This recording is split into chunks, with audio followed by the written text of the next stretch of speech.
આજે બોલ્યા વગર હવે ચૂપ રહેવું શક્ય મારા માટે નથી. ખાસ કરી અને કોકરોચ ઓબદા જે દિલ્હીના જંતર મંતર ઉપર પ્રોટેસ્ટ કરે છે, જે ધર્મેન્દ્ર પ્રધાન સાહેબના રાજીનામા માટે, એનું સમર્થન પૂરેપૂરું આપણે કરીએ છીએ.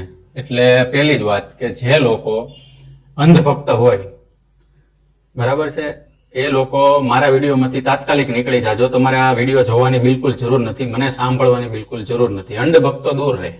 જેનું હૃદય બળતું હોય આજની પરિસ્થિતિથી, અને જે લોકો સત્ય ખરેખર સમજતા હોય કે સમજવા માંગતા હોય પરિસ્થિતિને, એ લોકો અહીંયા સાંભળવા રહેજો. કે નીટની એક્ઝામમાં જે વિદ્યાર્થીઓને અન્યાય થયો અને એની સામે એટલા વિદ્યાર્થીઓએ આત્મહત્યાઓ કરી, તો એ લોકોને એ ન્યાય મળવો જોઈએ. અને એમાં ધર્મેન્દ્ર પ્રધાનનું રાજીનામું જો કોકરોચ જનતા પાર્ટી માંગતી હોય તો એમાં કંઈ ખોટું નથી. એણે રાજીનામું આપવું જોઈએ. પણ એ લોકો એટલા જાડી ચામડીના માણસો છે, આ સત્તાધારી લોકો, કે આ લોકો અંગ્રેજો અથવા હિટલર એ લોકોને પણ સારા કેવડાવે એવા છે. આ હકીકત છે. અને ગઈકાલે 20 તારીખે જંતર મંતર ઉપર જે બધા બાળકો છે, જે બધા વિદ્યાર્થીઓ છે, જે આજની જે યુવા પેઢી છે, જે બધી જે શાંતિપૂર્ણ પ્રોટેસ્ટ કરતા હતા, એ લોકો ઉપર દિલ્હીની પોલીસે એ બધા હિટલરશાહીના હુકમથી લાઠીચાર્જ કર્યો, બરાબર, માથા ફોડ્યા છે, ટીંગાટોળી કરીને છોકરાઓને ફેંક્યા છે, આમથી આમ ખૂબ માર્યા છે, ટીયર ગેસના સેલ પણ છોડાયા છે. પણ છતાં જૈનજી છે ભાઈ, આ હટવાનું નથી. તમે ગમે એ કરી લો. પણ જો તમે જૈનજી છો તો ખાસ આ વસ્તુ હવે મારી સાંભળજો. ગુજરાતના યુવાનોએ, બાળકોએ પણ આની સાથે જોડાવવું જોઈએ. અને મેં જોયું પણ છે ઓનલાઈન વિડીયોઝમાં કે ગુજરાતના ઘણા બધા જૈનજી અને યુવાનો જંતર મંતર ઉપર પ્રોટેસ્ટ કરે છે. ખૂબ સારી વાત છે. અને હજી વધુ સંખ્યામાં જોડાવવું જોઈએ. કારણ કે આ તમારા ભવિષ્યનો સવાલ છે. અમારો તો ભવિષ્ય બરબાદ થઈ ચૂક્યું છે, રોળાઈ ચૂક્યું છે આ સરકાર દ્વારા. એની વાત હું કરવા માંગતો નથી. પણ જૈનજી, તમે યુવાન છો, તમારી પેઢી બદલાવ પણ લાવી શકે છે. તમે લોકો હજી આંખો ખોલો, બરાબર છે. હવે સિંચનની દુનિયા, ડોરેમોનની દુનિયા અને ઓલા કેપોપ વાળા બધા જે છે કોરિયન, એની દુનિયામાંથી બહાર આવો તમે લોકો. અને આ ધરતી ઉપર જે વાસ્તવિક પ્રશ્નો છે તમારા માટે, તમારી પેઢી માટે, તમારી કારકિર્દી માટે, આવનારા તમારા ભવિષ્ય માટે, એની માટે તમે જાગૃત થાવ, સજાગ થાવ.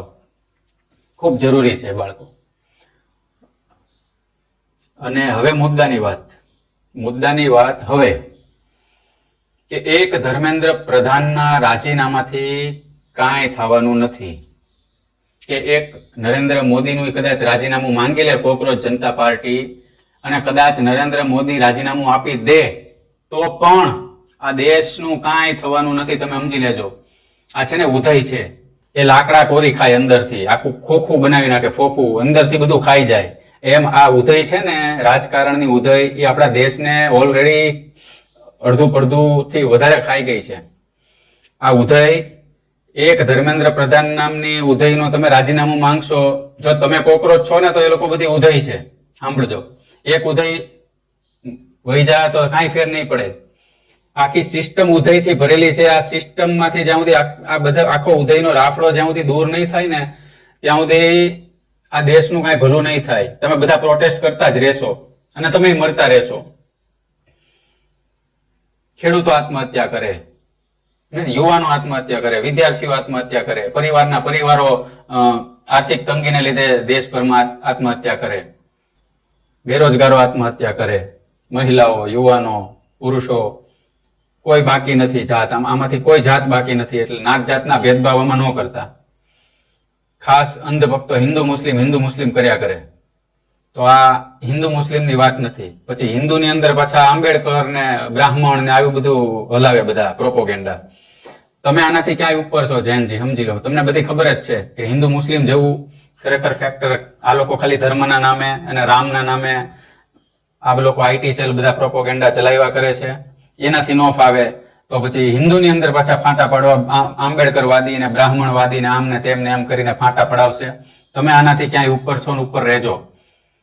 મુદ્દાની વાત ફરીથી, એક ધર્મેન્દ્ર પ્રધાનના રાજીનામાથી કાંઈ નહીં થાય. તમારે લોકોને નોકરી જોતી હોય તો તમારી પાસે સર્ટિફિકેટો માંગવામાં આવે છે, તમારી એક્ઝામો લેવામાં આવે છે. તમને સીધી નોકરી મળે છે ક્યાંય? તમે એક સર્ટિફિકેટ ક્યાંક બનાવવા જાઓ છો મહાનગરપાલિકામાં કે ત્યાં, તો ત્યાં તમારા માટે 10 ડોક્યુમેન્ટ માંગવામાં આવે છે. કાંઈક એવી અલગ વસ્તુ તમારે મ્યુનિસિપાલિટી પાસેથી દાખલો કે કોઈ બીજું ત્રીજું જોતું હોય, સામાન્ય વસ્તુ દે, તો તમારી પાસે 10 પુરાવા માંગવામાં આવે છે. ક્યારેય તમે જોયું છે કે આ બધા નેતાઓ પાસે પુરાવા માંગવામાં આવ્યા? અને માંગવામાં આવ્યા તો શું એ લોકોએ આપ્યા છે ક્યારેય? મોદી સાહેબે જેમની ડિગ્રી ક્યારેય દેખાડી છે ક્યારેય? તમારી પાસે કેવા બધા ડોક્યુમેન્ટ માંગી લે છે. એ સિવાય તમારું એક કામ નાનકડું એવું થાય છે ક્યાંય? આ સિસ્ટમ બદલવાની છે મિત્રો.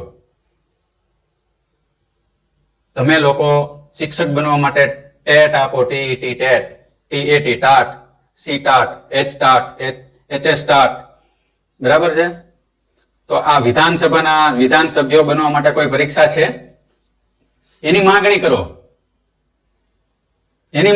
સંસદ સભ્યો બનવા માટે કોઈ પરીક્ષા છે? કોઈ એવું માળખું છે કે ભાઈ હાલો આ સંસદ સભ્ય બનવા માટે એસ ટાટ, એસ ટેટ, વિધાનસભાના સભ્ય બનવા માટે વી ટાટ, વી ટેટ છે? એવું માળખું બેસાડો એ લોકોને પરીક્ષા આપવા.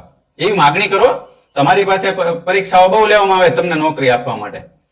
શિક્ષક બનવું હોય, કાંઈ પણ બનવું હોય, ડોક્ટર બનવું હોય તો 6 વર્ષના MBBS ને ફલાણા જગ્યાએ સેવા આપવી પડશે, ને ઓલા ગામડામાં સેવા આપવી પડશે, ને ઓલું કરવું પડશે, ને પેલું કરવું પડશે, ને વકીલ બનવું હોય તો LLB કર્યા પછી ફલાણું જોશે, ને ઠીકડું જોશે, ને કેટલું બધું છે. સનદ આમ નહીં મળે, ને તેમ નહીં મળે, ને આટલી બધી શરતો, ને તમે ઓલું નહીં કરી શકો, પેલું નહીં કરી શકો. દરેક ક્ષેત્રમાં, ઇવન મોટા ભાગના ક્ષેત્રમાં બેરોજગારી સૌથી વધારે છે. અને તમારી બેરોજગારીનો ગેરફાયદો આ સરકારે ઉપાડે છે અને પ્રાઇવેટ સેક્ટરે ઉપાડે છે.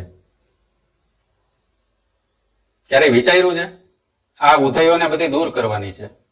એક ઉદય દૂર કરીને કાંઈ નહીં થાય. એટલે રાજીનામું નહીં, 2 જ વસ્તુનો માંગણી તમે લોકો કરો. જો સમજદાર હશો ને 2 જ વસ્તુની માંગણી કરો ને એની માટે લડો. એક વસ્તુ, પહેલી વસ્તુ કે મંત્રી બનવા, વિધાનસભા અને સંસદ સભ્ય બનવા અને ચૂંટણી લડવા.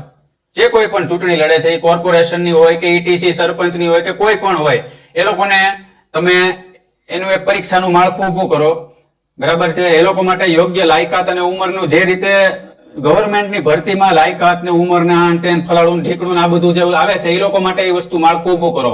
યોગ્ય લાયકાત હોય, યોગ્ય ઉંમર હોય, અને એ પછી આવી પછી ટેટ ને ટાટ ને એ બધી પરીક્ષા એ લોકો માટે રાખો, વી ટાટ ને એસ ટાટ.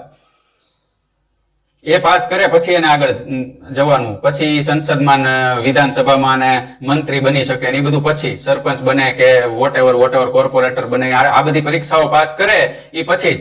ત્યાં સુધી એને તમે ચૂંટણી લડવાને લાયક નહીં ગણો. આ એક લાયકાત એની માટે નક્કી કરાવી નાખો. આની માટે લડો. આ પહેલી વસ્તુ. બીજી વસ્તુ, ચૂંટણી બેલેટ પેપરથી.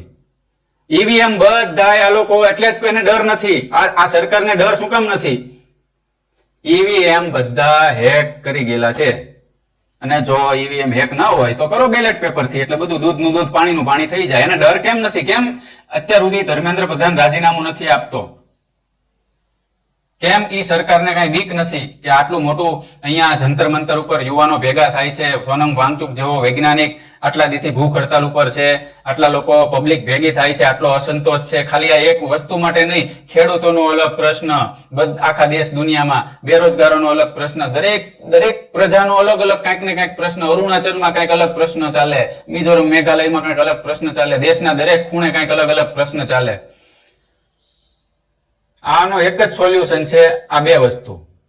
આ લોકો માટે લાયકાત ને ડિગ્રી ને ઉંમર, વય મર્યાદા અને પરીક્ષાઓ આ લોકો માટે હોવી જોઈએ, નેતા બનવા માટે, ચૂંટણી લડવા માટે, અને ચૂંટણી બેલેટ પેપરથી.